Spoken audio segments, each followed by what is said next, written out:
Welcome to the Feria TechCast, where we bring you all things science, engineering, technology, and innovation. I'm your host, Ezekiel Iferia, and today we are joined by Ryan Vinson, a fractional CTO and founder of FilmPilot.ai, a platform that helps filmmakers turn screenplays into full pre-production plans using AI, narrating storyboards, character designs, budgets, and more in under 24 hours. He's also the founder of VersusMedia, a streaming platform that has supported independent filmmakers and musicians since 2001. With over 25 years of experience building tech products across multiple waves of technology, he brings a grounded perspective on what AI can actually do for creative industries right now and what it can't. So, Ryan, I am truly excited and honored to welcome you. Thank you very much for Nice taking to the meet you. time to join us here today. Nice to meet you. And indeed, it's a pleasure to welcome you. So let's get things started. Now, Ryan, you've been building tech products for over 25 years, from the early internet era to today's AI, to today's AI landscape. So you built Versus Media streaming platform supporting independent creators since 2001. So that's like 2 decades of watching creative industries change. So what's the biggest shift you've seen in how creators actually gets their work made? Well, for starters, I'm actually coming up on nearly my 30th year of helping startups. 1996, at the end of 1996, was actually the first year I started helping a startup.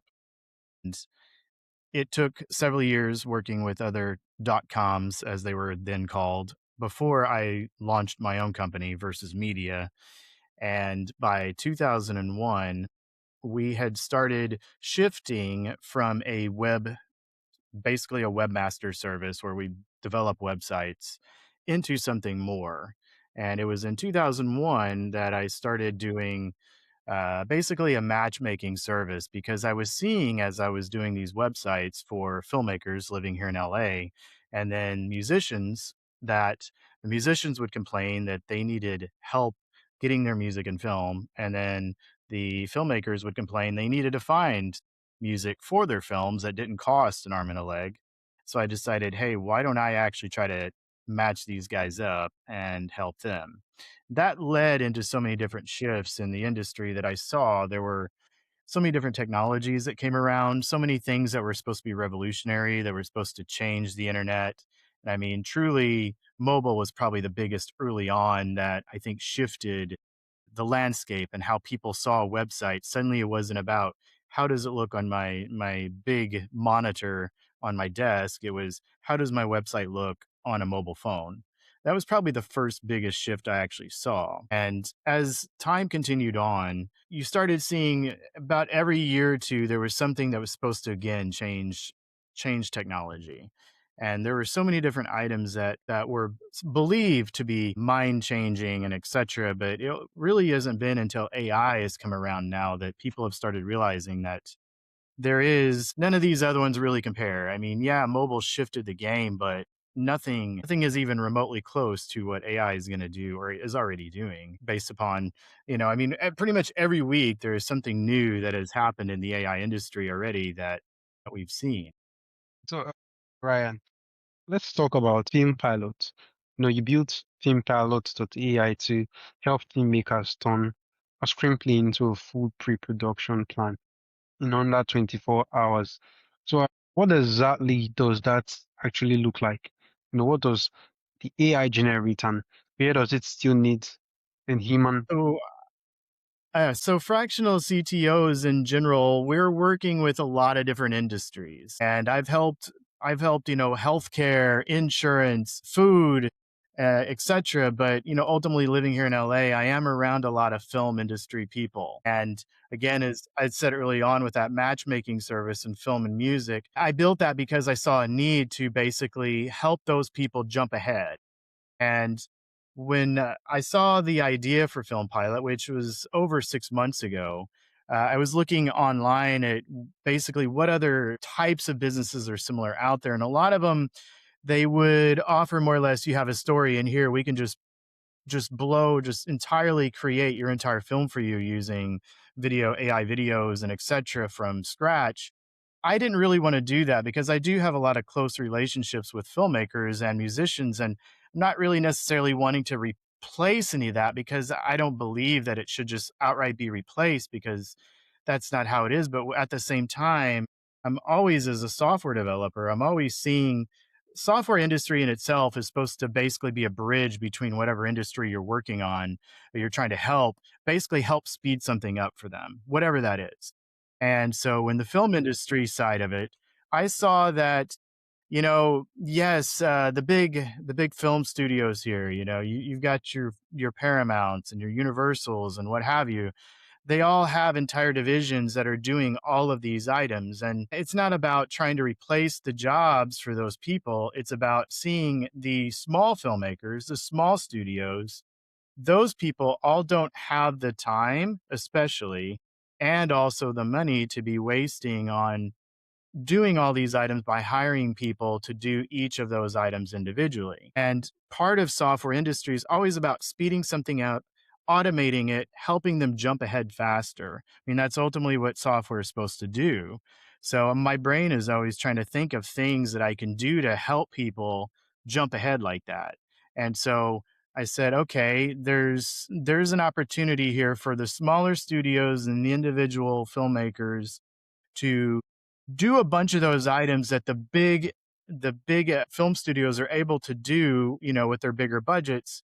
It's not going to be as well as big as what they offer, but it's going to be able to do a lot of those items quickly, get it in front of them, and that will help them jump ahead and continue and use the rest of their budget actually on shooting the film.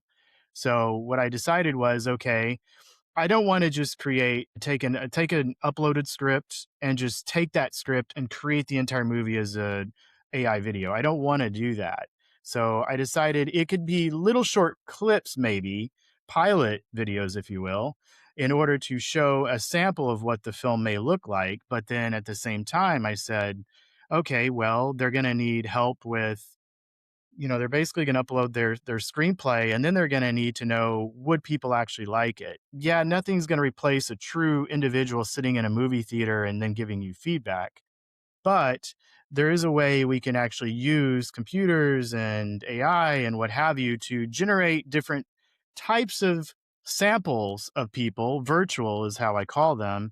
And basically using a bunch of different traits just to see, this individual may like your film, but here's some criticism they have of it. And it's not supposed to replace real people sitting in a theater. It's supposed to give you insight before you actually get too far ahead and then realize maybe this script has got some issues that I need to work on before I get there. So then I decided storyboards. There are services out there that give you very elegant storyboards and you can edit them and do much more advanced things. Mine was about iterating it faster, giving you a bunch of examples of them for you to be able to look at quickly as you move on and actually shoot your film. And then I said, okay, budgeting is an issue often. So let's say this person is in Cleveland, Ohio. How much is it going to cost for them to shoot the film based upon their regional areas? So you're able to add in your area, and then it's going to give you a bunch of different estimates based upon how much it's going to take to do all these different items based upon what's in your script. And then I decide, okay, well, what about like a character? Let's give kind of a one shot look at how a character might look. So let's only focus on the main character. So it creates a shot of your main character for you. And again, this is only supposed to be a sample for you. And it's also generating a casting sheet based upon those details about a person that you ultimately are going to try to find someone similar to how your character is described. And ultimately, then I just started going down the list. What other items may they want? And I said, okay, maybe a little sample theme song might be kind of cute to add in there as an extra item. And yeah, and I mean, I've got several more ideas, but something as a fractional CTO, I mean, since the beginning, I mean, the first dot coms I was helping back then, we were just called consultants, and then slowly the term fractional became what people started calling us. Mm, But ultimately, a lot of these dot coms and startups and whatever you want to call them, ultimately were they would try to build their entire product, and it would take a year or 6 months or whatever it is and burn through so much money. And I say, just get 20% of your idea done. Get it out there in mhm, front of people, let people see it, and then keep adding on more items. It also gives a perception that you're a growing company. If you just put everything out at once and stop, it looks like you're not moving.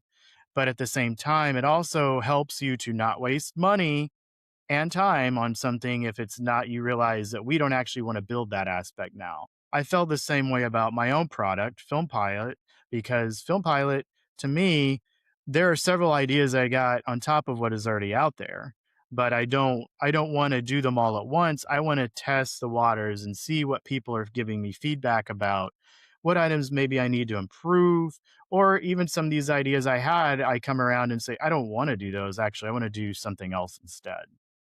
So that's kind of the baby that came out of what Versus Media is all about as a streaming platform. all right. All right, Ryan, thank you very much for sharing that. That's indeed a great response. What parts of film production can AI realistically replace today? And what still requires a human, requires a human not just for quality, but for the soul of the work? Yeah, so the thing about AI is it is improving every week. And there are things that 2 months ago I would have told you definitely don't use it for, that today I feel a little more comfortable saying that because things are moving faster.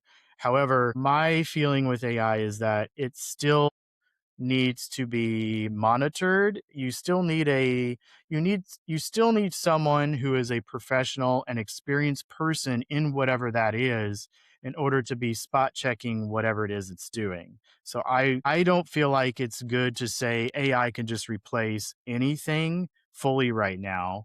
It can do some automated tasks.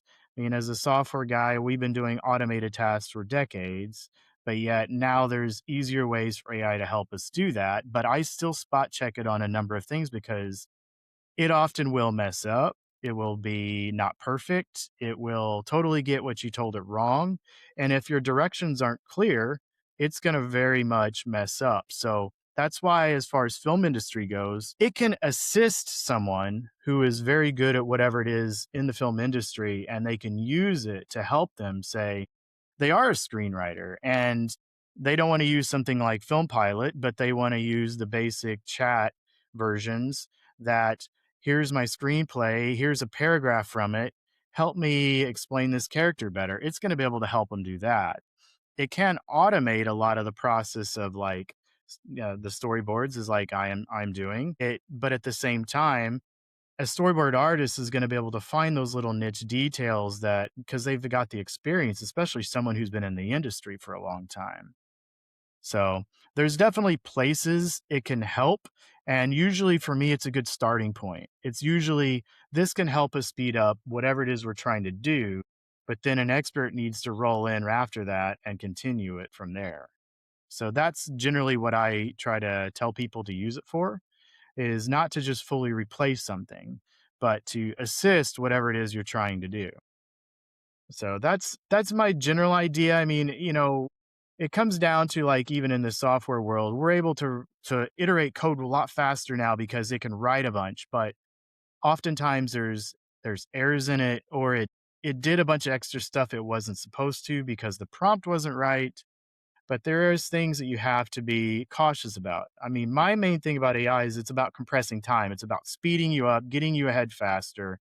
So really anything you can think of in the film industry, if you're a filmmaker or any part of the industry listening, is really about how can you move somewhere faster, get ahead faster in something that maybe you couldn't do before. It's taking you too long. It's not magic, it's just compressing time. I mean, maybe we're going to get there in a couple of years where it will completely replace a bunch of people, but or maybe sooner. I don't know. It's moving so fast, but right now it's only an assistant. To think of it as a good assistant to do things that maybe before were very tedious and took you time to do. It's going to be able to come in and help you clean those up, move faster, get going. Okay. So Ryan, you've been a fractional CTO for startups, and like you said earlier, it used to be called consultants. So can you break it down for us? What exactly does the role of a fractional CTO involve? I mean, what do you actually do in a layman's term? Sure. Yeah. So the term, as I said earlier, for a very long time, it was called, you're just a consultant. And it seemed like there was, I'd say the early 2000s, you start to hear the term fractional, whatever. You start to hear that term more often. And I think companies, whenever they would say this person is a consultant for me, maybe their investors or whomever they were talking to, it just didn't sound right. It didn't sound good enough. So they decided to let's start actually calling these people something else. And I mean, in a way, it's better for us anyway, because if I just tell somebody I'm a consultant, well, it doesn't say what industry I'm doing. It just kind of says, this is what I do. I do a service, I get paid money. So a fractional CTO is it in a way, it's someone who can come in on a short term or a long term and ultimately do the same type of services that a CTO would do. Now, I have people that come to me saying, I want you to be my fractional CTO, but I want you to write all of my code for me. And I say, okay, isn't that just an engineer? And then I have other people that say, I want you to be my fractional CTO, and I want you to just sit in the executive meetings with me and help me decide how to spend my money on the tech and what direction high level we should go. So everyone's definition of what a fractional CTO is kind of different depending on where you look and who you ask. So it can range from anywhere of I'm just an advisor. I'm sitting in meetings and helping them decide what tech platforms they should be using. And then I have others that want me to actually help them hire their staff and then maybe sometimes even help manage those people and give them coaching and direction on how their code looks, code reviews. Or it could even, like I said earlier, the ones that I don't think they've got the terminology is right, but they'll say, "I want you to be my fractional CTO, but I want you to write all my code for me." And so that's not really what a fractional CTO should just be doing. It should be more of the helping advise. So ultimately, for me, I've always been someone, especially for fractional CTO, I see it as someone who you come to me with your idea, you have an idea, but you don't necessarily know how to get it going, what tech to use. You've heard all the buzzwords, you've heard all the cool techs that are out there these days. And now with AI, you think, I can just have AI write it all for me. But it's best to hire someone like myself who I've often been someone who somebody comes to with just their idea, and then I help them go from that like starting point to the point that it actually gets launched. And like I said, usually it's that say 20% of the product. And then we start to from there, once we get 20% of it launched, everything's public, users starting to use it. We start to go into meetings from there and decide, okay, the next parts, what do you envision you want to do now? Is it the items we discussed before, or has this actually given you new ideas that you actually think you should now change what direction you should go? So sometimes that is hiring staff. Sometimes it's helping documentation, look at the code reviews, et cetera. But for me, it's kind of always starting with the basics. Is this going to work? Is this a good idea? Because often a project fails from not really having the best direction, not about the code. You can hire some really good developers, but tell them the wrong thing to do. And ultimately, they've heard an entirely different thing than what you thought. And now they've created an entirely different product than you were thinking. And it doesn't match what your idea was. Sometimes that filter is what you need in between you and your developers. And I'm afraid like AI is kind of eliminating that filter because anybody can just go up to say a chat or any of these coding platforms now and say make me this product, and it'll just iterate over all the code, all the parts for you, and then launch it. but it missed a bunch of the like what ifs that maybe someone who's actually in the middle of that will help you understand and not waste your time building or even, trying to market. Okay. Okay, so at what stage should a founder bring in a fractional executive instead of hiring full time? Often, in my opinion, it's usually best, especially ones that they're only testing the waters. Maybe their investors are wanting them to test out some of the items and what they're trying to do first before they hire full time staff. Because a lot of times, if you hire a bunch of people too early on, and I've seen this time and again, and I've been involved in some of these scenarios where they've hired an entire staff that are doing the work, but they don't have anybody clearly give them in the right direction. So they've got a bunch of people now that they've got to lay off or they've got to cut their hours.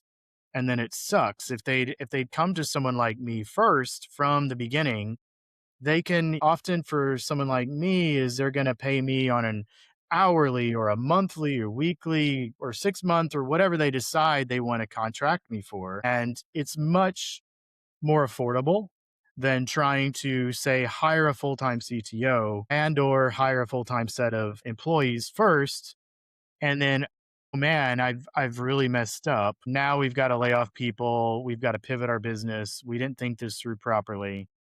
So hiring someone like me on more of a part-time basis can kind of alleviate that because they don't have to worry about we spent too much money early on. Now we're kind of stuck in a hard place. So it's best someone to come to me at the beginning stages, especially when they're a smaller team and kind of help kind of plug in next to the CT, the CD, excuse me, the CEO or the founders or however else you want to call them. And then ultimately help them plan out, do you hire people or do you hire part-time developers as well instead of hiring a full-time staff? So usually at the beginning is the best.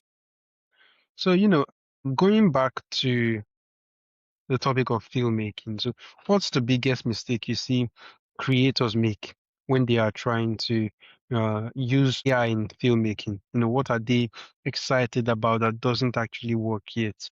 Yeah, so something I always try to say also is I see myself since I've always been in the software industry as like a film industry adjacent person because I myself am not a filmmaker. Our company VersusMedia does. We do executive produce films on occasion, and we do get involved a little more on that side. But ultimately, I'm more of like the outside person looking in and hearing the comments from them and seeing what they're doing. And I think right now with the film industry and AI, I mean, it's kind of sucks in a way because you do see AI is causing a lot of the downturn, especially here in LA.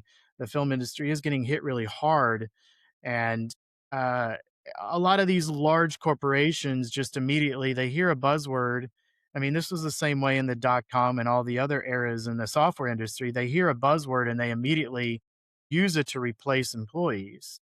And I think right now you're seeing a lot of these larger film companies basically doing that, that they're going to replace all their staff using just AI, but it's not really defining how or why. So a lot of this is going to be, oh, oops, we realize AI is good and it's cool and it's got some good uses to it. But at the end of the day, it can't replace a number of people that do whatever items it is. It may assist them and help them.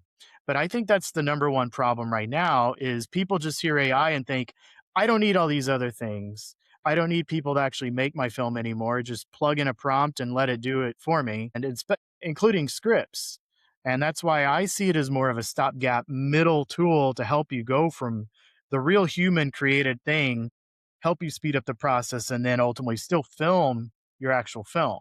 So I think right now, the biggest things that filmmakers may be overusing AI for is to just think it can just replace entirely things like I don't need a script. I've got an idea, plug it into a prompt. It creates the entire script for me. And then it just comes off very generic. And I mean, I hear that quite often that, oh, that script sounds really bad. It was made by AI. That's kind of been the replacement statement now. And then at the same time, oh, that CGI looks bad. I mean, there was a time CGI was looked at very badly and now it's heavily used. Now we're kind of coming to the same place with AI. AI will replace CGI, but at least some aspects. But if they're going to entirely replace all their CGI with just AI video, it's going to be noticeable. People are going to be able to tell the difference. So I think at the end of the day, those are kind of the main items. Anybody who thinks it can just replace entirely whatever it is with just AI, that's their biggest flaw right there. If they think that they can just replace humans entirely with it, who knows, year or two from now, that may be true, but right now it is not true. So anything like that, they still need to spot check what they're doing with AI. There still needs to be some expert helping them along the way with whatever AI is quickly advancing them through. So I think that's probably the best items I can say for that. All right, all right.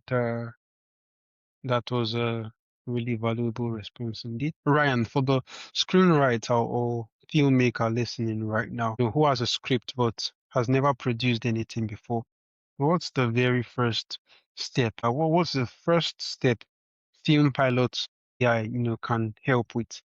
So if there's a few different variations of how the service can ultimately help. If you're just sometimes you're going to have a screenwriter who I guess they really want to see how their screenplay would look as a storyboard, or see how their main character might be envisioned, or some of the other tools that we offer. If they're just by themselves and they want to use it, there are ways, and we have some of the more affordable plans that they can purchase that ultimately can just help them see those items.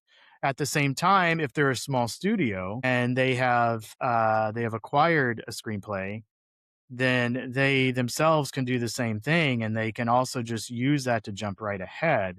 So if they're a new person who's never made anything before, it's ultimately just to kind of get them, they may never, to me, it's kind of like I've seen a few of these aha moments with people that have tried it, that it's kind of cool for them to see like, wow, that's what it thinks my main character should look like. And that's pretty similar to what I had in my head. Or just other versions of how it ultimately came up with the storyboards and how it interpreted the scenes. Scene one is this, scene two is that, and what happens with the characters. Ultimately, it's kind of that first step. And to me, it's almost like that light bulb goes off in their head, and they actually get more excited about what they can do with their film, their screenplay, because now they've kind of seen it for the first time. And that's really what Film Pilot is supposed to be about, is helping you get excited and to kind of help you jump ahead and maybe, be able to have more of your money to actually use for the filming of it, or hire the actor you really want to hire for it, or whatever it is, or for the post-production steps, or even if you don't want to distribute it with Versus Media, you can still find somebody else that you want to use marketing wise to help you. But it's ultimately there to help you kind of get excited about your film, and to help you kind of jump ahead and maybe find some holes in what you're making that can help you move faster into a better version of it. Okay, all right. So, Ryan, lastly, for our listeners who are maybe filmmakers or screenwriters, or maybe just curious creators, where is the best place for them to go try FilmPilot.ai and start turning their scripts into production plans?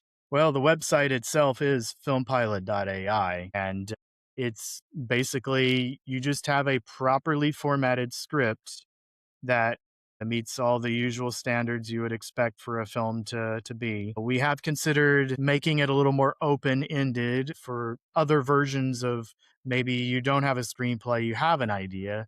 But right now we like to stick to the actual official format of how a screenplay should be. And once you do that, you just go to filmpilot.ai and upload your script.